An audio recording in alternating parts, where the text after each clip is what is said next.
Brought to you by GTA. We start with you. Well, I graduated here in 1992, so that was how many years ago? And from that time to now, not much has happened. And as you can tell from the facilities, if you tour. I've been here. I went to school here, graduated in 1997. I've been teaching here. This will be my 17th year, and the building looks pretty much the same. A building that's become a second home for these two teachers, Emma Ciendo and AC Joe Cruz of Simon A. Sanchez High School in Chico. And they feel current students need that same comfort. In 2012, my students and I actually renovated the entire gym. And so we repainted. We were here for several nights. We stayed here over the weekends and holidays, and we painted and scraped and did everything. And even that was 2012. And so just this year again, they redid the gym to make it look updated. And we cannot keep just renovating. We actually need to try and rebuild now. The high school houses 1,657 students and 109 faculty, but does not accommodate their operations.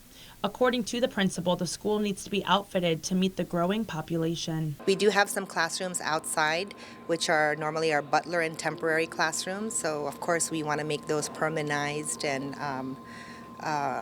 we have some really old ones that have been here since the beginning of the building, so they're not in the best shape. Even with our classrooms, Simon Sanchez has always had a history of sharing classrooms, like teachers share classrooms.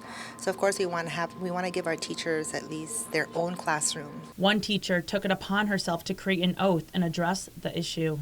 Signed this 11th day of October 2013, elected officials of Guam pledged their support of a reconstruction of Simon Sanchez. Nearly 7 years later, and it still looks the same. We painted that there as a reminder, or they put it up as a reminder that this is something that needs to happen for the school community. Every year that goes by, it doesn't get any better.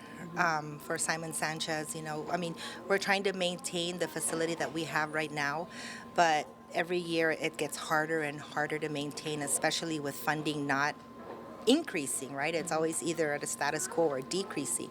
So yes, the urgency is there. In May, a press conference was held to announce the first phase of a rebuild land survey. A little step forward, and now it's a matter to secure funding.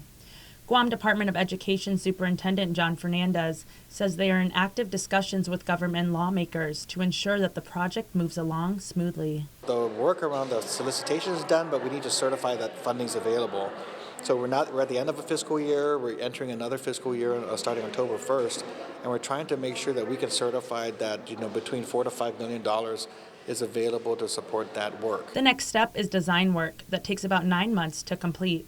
Fernandez says if they stay on this time frame, then construction could be projected for next summer. And now that this summer has come and gone, teachers are still cheering for this. Rebuild Simon Sanchez. Reporting for Guam's News Network, I'm Adriana Cotero.